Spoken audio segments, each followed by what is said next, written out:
जैवीय कारकों की अजैवीय कारकों के क्रियाओं एवं अनुकूलन को डिस्कस करूंगा।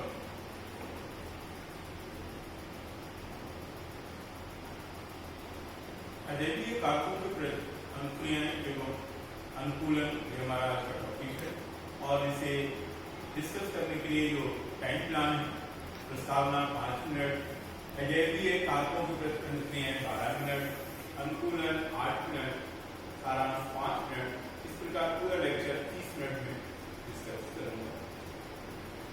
प्रस्तावना, पौधों तथा जंतुओं में विशेष गुण पाए जाते हैं जो उन्हें एक विशेष वातावरण में जीवित रहने तथा जनन करने की क्षमता प्रदान करते हैं, जैसे हवा, पानी क्षमता प्रदान करते हैं।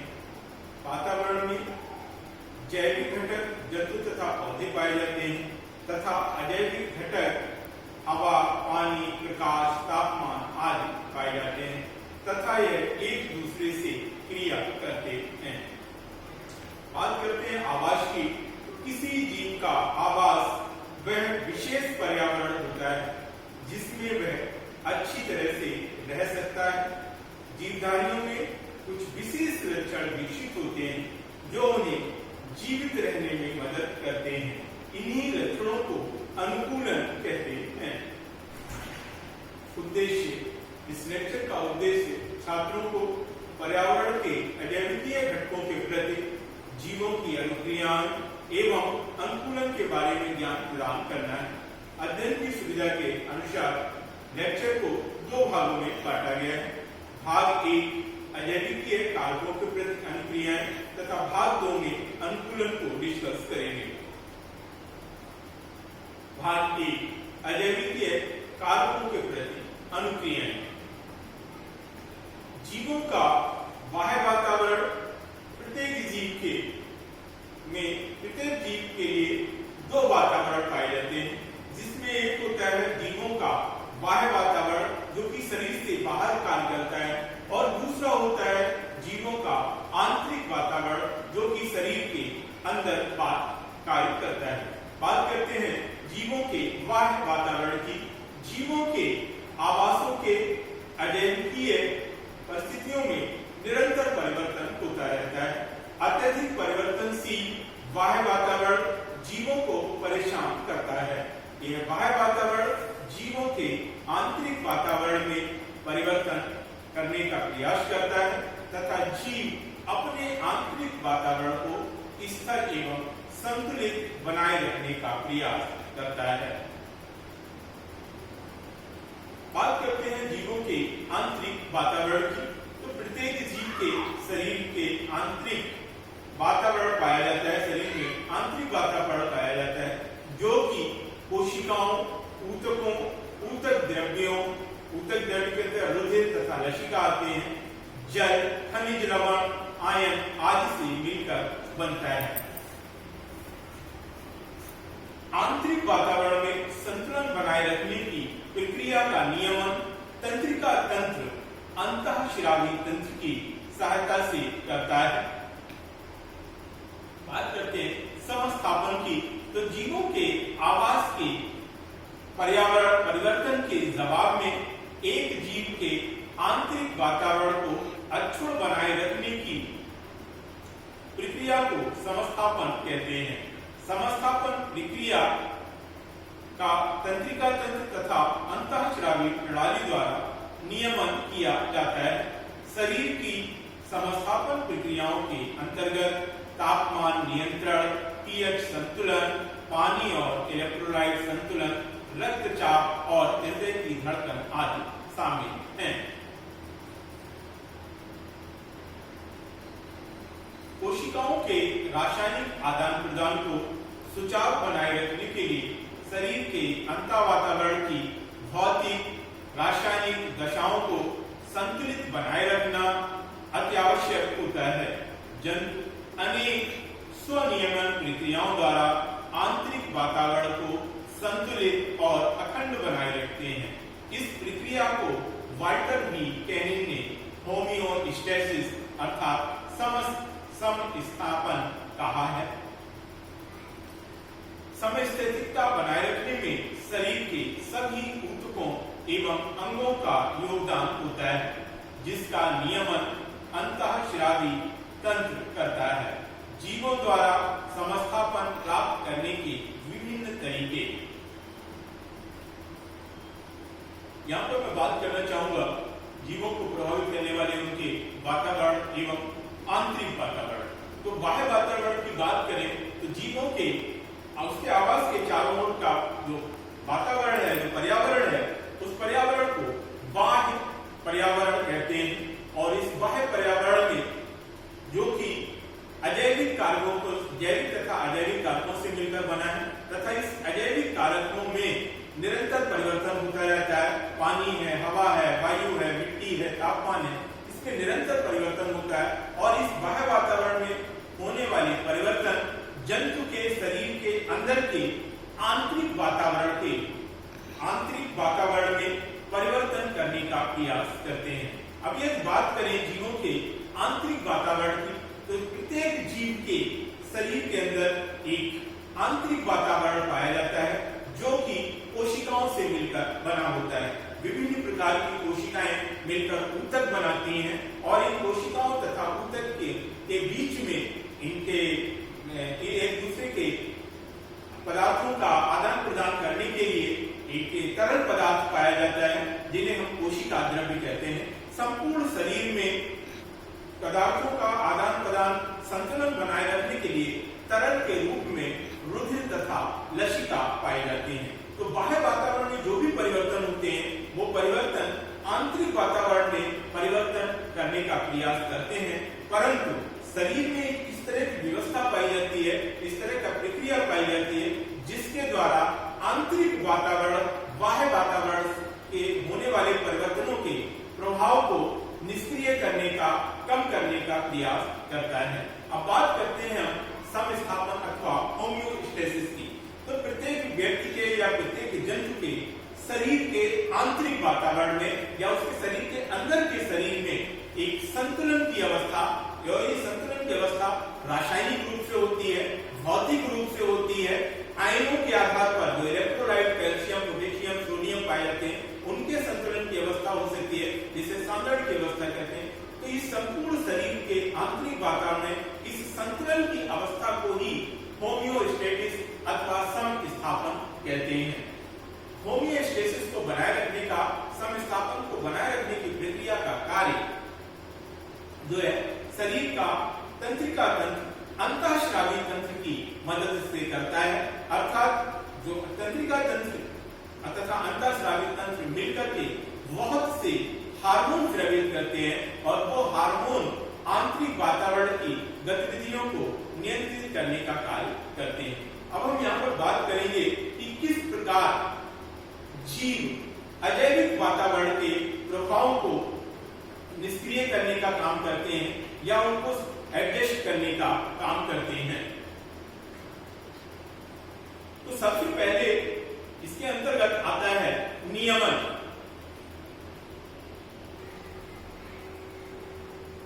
तो सबसे पहले तो बात करते हैं समस्थापन को प्राप्त करने के जो विभिन्न तरीके होते हैं, उनके अंतर्गत पहला तरीका आता है जिसे हम नियमन कहते हैं, टू रेगुलेट करना। जीवों में यह क्षमता पाई जाती है कि वह अपने शरीर का तापमान तथा परासरणी सांद्रण को स्थिर रख सकते हैं। पक्षियों, स्तनधारियों, गर्भवती प्राणी तथा कुछ निम्न कशेरुकी एवं अकशेरुकी प्राणियों में ताप नियमन, परासरण नियमन की क्षमता पाई जाती है। आधुनिक विकासवादी वैज्ञानिक स्तनधारियों की सफलता का कारण उनकी ताप नियमन की क्षमता मानते हैं, जिसके कारण वे अपने शरीर का तापमान स्थिर रख सकते हैं। स्तनधारी जीव -10 से -15 डिग्री सेंटीग्रेड के अंटार्कटिका जैसे ठंडे स्थानों से लेकर अत्यंत गर्म सहारा मरुस्थल जहाँ का तापमान 50 से 58 डिग्री सेंटीग्रेड होता है, इस तापमान पर भी पाए जाते हैं। इन जीवों में तापमान का नियमन करने के लिए निम्नलिखित क्रिया विधि होती है। इसमें पहली विधि है शीतलन।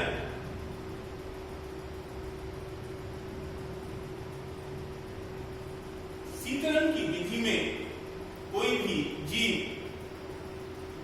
अपने शरीर का अत्यधिक बढ़े हुए तापमान को उसके तापमान, अगर वातावरण का तापमान बहुत बढ़ गया है और जिसके कारण किसी जीव के शरीर का तापमान बढ़ रहा है, तो इसको नियमन करने के लिए शरीर से, किसी भी व्यक्ति के शरीर से पसीना निकलता है और ये पसीना शरीर की ऊष्मा लेकर वाष्प में बदल जाता है। ऐसा होने के कारण, क्योंकि जो पसीने को वाष्प में बदलने के लिए जो ऊष्मा ली जा रही है, वो ऊष्मा शरीर से ऊर्जा के रूप में प्राप्त होती है, जिसके कारण शरीर का तापमान भी कम हो जाता है। और इस तरह से ये एक शरीर के तापमान को नियमन का एक प्रक्रिया है। मनुष्य के शरीर का तापमान 37 डिग्री सेंटीग्रेड स्थिर रहता है। बाहर का तापमान शरीर के तापमान से अधिक होने पर बेहद पसीना आता है। पसीना वाष्प बनकर उड़ता है और पसीने को वाष्प में बदलने के लिए ऊष्मा शरीर के सतह से ली जाती है, जिसके फलस्वरूप जंतु के शरीर का तापमान कम हो जाता है। ठीक इसी प्रकार कुत्ते में भी आपने देखा होगा कि कुत्ते जो हैं गर्मियों में अपने शरीर के तापमान को कम करने के लिए अपनी जीभ को बाहर निकालकर हाँफते हैं। ऐसा करने पर जीभ से जो तरल पदार्थ वाष्पित होते हैं और तरल पदार्थ वाष्पित होने के लिए कुछ ऊष्मा या कहें ऊर्जा की आवश्यकता होती है, जो कि जीभ की सतह से ली जाती है।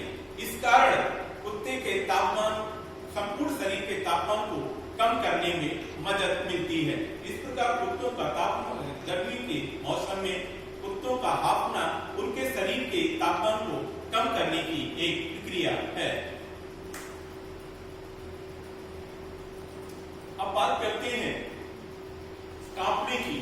तो जब शरीर का तापमान, शरीर के तापमान से बाह्य वातावरण का तापमान बहुत कम हो, बाह्य वातावरण का तापमान कम हो और शरीर का तापमान एक फिक्स होता है, इसमें जैसे 37 डिग्री सेंटीग्रेड है। तो जब तापमान बाहर का बहुत कम हो, ऐसे में शरीर अपना तापमान बनाए रखने के लिए, एक निश्चित बनाए रखने के लिए एक कांपने की प्रक्रिया होती है। तो शरीर में जब कंपन उत्पन्न होते हैं, व्यक्ति कांपता है, तो उस कांपने की प्रक्रिया के स्वरूप ऊष्मा उत्पन्न होती है, जिसके कारण शरीर का तापमान बढ़ जाता है। बात करते हैं दूसरे प्रक्रिया की, जिसको हम संरूपण करना अथवा कन्फर्म कहते हैं। संरूपण एक ऐसी प्रक्रिया है जिसमें कुछ जीवों में क्षमता पाई जाती है कि यह अपनी शरीर सतह से ऊष्मा हानि कर सकते हैं, जिससे कि शरीर के तापमान में कमी आती है। इसके विपरीत शरीर के तापमान को कम होने से रोकने के लिए शरीर को सिकोड़ लेते हैं तथा ठंडे वातावरण में रहने वाले जीवों का शरीर छोटा तथा गर्म वातावरण में रहने वाले जीवों के शरीर की लंबाई अपेक्षाकृत बड़ी होती है। कुछ छिपकलियां, कीट, मछलियां संरूपण क्रिया द्वारा ताप का नियमन करती हैं। बात करें, अगर सरल शब्दों में समझना चाहें संरूपण का, तो संरूपण जीवों में ताप नियंत्रण की एक ऐसी विधि है जिसमें वह शरीर के तापमान को कम करने के लिए शरीर सतह से ऊष्मा को उत्सर्जित करते हैं, ऊष्मा की हानि को करते हैं, जिसके कारण उनके तापमान में कमी आती है। यही कारण है कि शरीर की सतह को कम करने के लिए, शरीर का सतह का क्षेत्रफल कम करने के लिए ठंडी जगह में पाए जाने वाले जीवों का जो शरीर होता है वो छोटा होता है, वो ऊष्मा हानि को रोकने के लिए शरीर सिकोड़ लेते हैं, जबकि गर्म स्थानों पर पाए जाने वाले जीवों का शरीर बड़ा होता है, जिससे उनके शरीर से ऊष्मा उत्सर्जित होने के लिए अधिक से अधिक क्षेत्रफल प्राप्त हो सके। तो इस प्रकार ऊष्मा हानि को शरीर सतह से ऊष्मा को उत्सर्जित करना अथवा शरीर सतह से ऊष्मा हानि को रोकना, इन दोनों प्रक्रियाओं द्वारा शरीर के ताप का नियमन करने की प्रक्रिया को संरूपण अथवा कन्फर्म कहते हैं। अगला तरीका है जिसे कहते हैं प्रवास करना। जब जीव प्रतिकूल वातावरण के कारण अपने आवास से स्थायी रूप से अधिक अनुकूल क्षेत्रों में चले जाते हैं और जब प्रतिकूल परिस्थितियां समाप्त हो जाती हैं तो अपने मूल आवासों में लौट आते हैं। उदाहरण, अनेक पक्षी शीत ऋतु के दौरान लंबी दूरी का प्रवास करके साइबेरिया तथा अन्य अत्यधिक ठंडे उत्तरी क्षेत्रों से भारत के केवलादेव राष्ट्रीय पक्षी उद्यान भरतपुर राजस्थान में आते हैं तथा शीत ऋतु में समाप्ति के पश्चात वापस लौट आते हैं। नहीं, मैं प्रवास को इस तरह से समझ सकते हैं कि जब किसी जीव जो जिस वातावरण में रह रहा है और उस वातावरण की परिस्थितियां बहुत प्रतिकूल हो गई हो, विषम हो गई हो, वह तापमान बहुत अधिक हो गया हो अथवा तापमान बहुत कम हो गया हो अथवा जल उपलब्ध ना हो, ऐसी विषम परिस्थितियों में कोई भी जीव जब अपने आवास को छोड़कर थोड़े समय के लिए किसी दूसरे अन्य जगह पर या अन्य आवास में चला जाता है जहां की परिस्थितियां अनुकूल हो, वातावरण सही हो और वहां पर कुछ समय रहकर पुनः अपने मूल आवास में वापस आ जाता है, तो इस क्रिया को प्रवास कहते हैं। भारत में पक्षियों में प्रवास की क्रिया देखने को मिलती है। प्रत्येक वर्ष साइबेरिया तथा अन्य उत्तरी ठंडे देशों से पक्षी समूह बनाकर के हजारों किलोमीटर की यात्रा तय करके भारत में आते हैं और भारत के राजस्थान में स्थित केवलादेव राष्ट्रीय पक्षी विहार वहां पर रहते हैं और कुछ समय 2-3 महीने रहने के पश्चात जब शीत ऋतु प्रारंभ समाप्त हो जाती है तो पुनः वापस चले जाते हैं। तो इस प्रकार प्रतिकूल मौसम से बचाव की यह प्रक्रिया को हम प्रवास कहते हैं।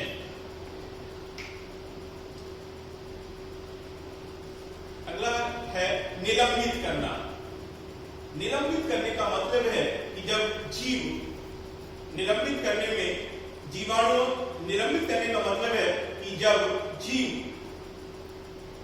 जीवों के आवासों का वातावरण बहुत अधिक प्रतिकूल हो, बहुत ज्यादा प्रतिकूल हो, तो ऐसे समय में जीव अपनी उपापचयी क्रियाओं को कुछ समय के लिए रोक देते हैं।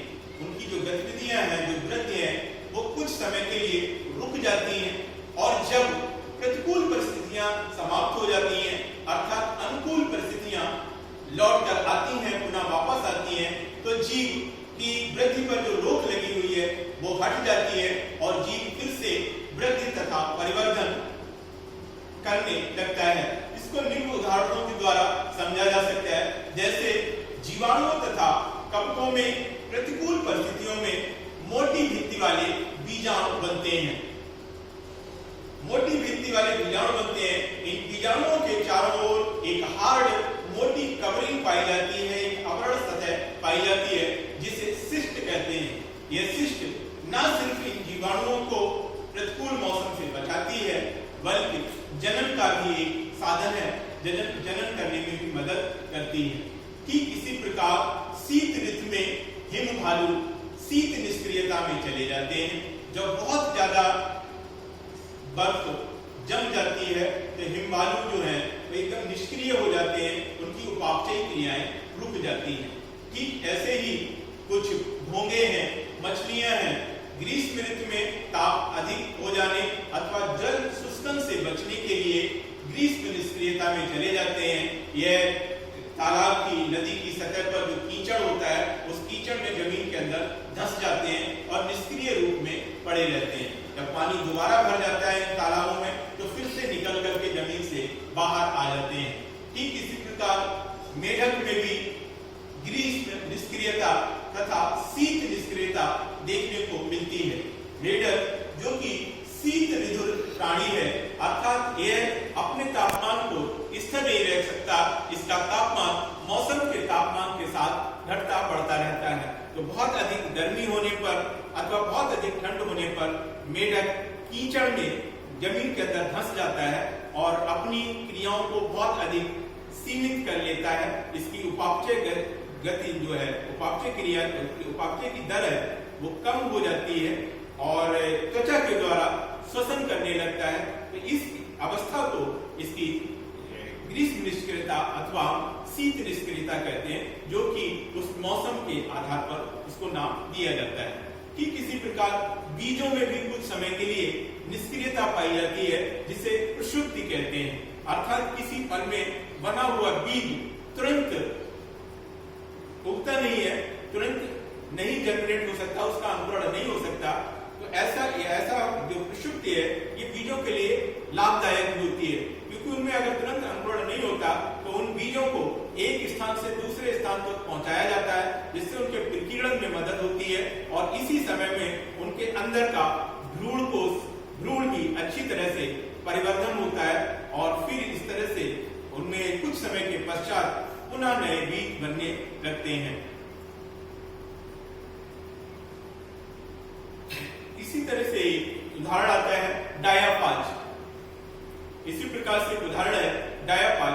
प्रतिकूल परिस्थितियों में झीलों और तालाबों में अनेक जीव बिरवक होते हैं, उनकी जो भ्रूणीय परिवर्तन हो रहा होता है, जो नए बच्चे बन रहे होते हैं, तो उन भ्रूणीय परिवर्तन कुछ समय के लिए रुक जाता है। इस समय जिस समय प्रतिकूल परिस्थितियां होती हैं और बाद में अनुकूल मौसम आने पर भ्रूणीय वृद्धि पुनः होने लगती है।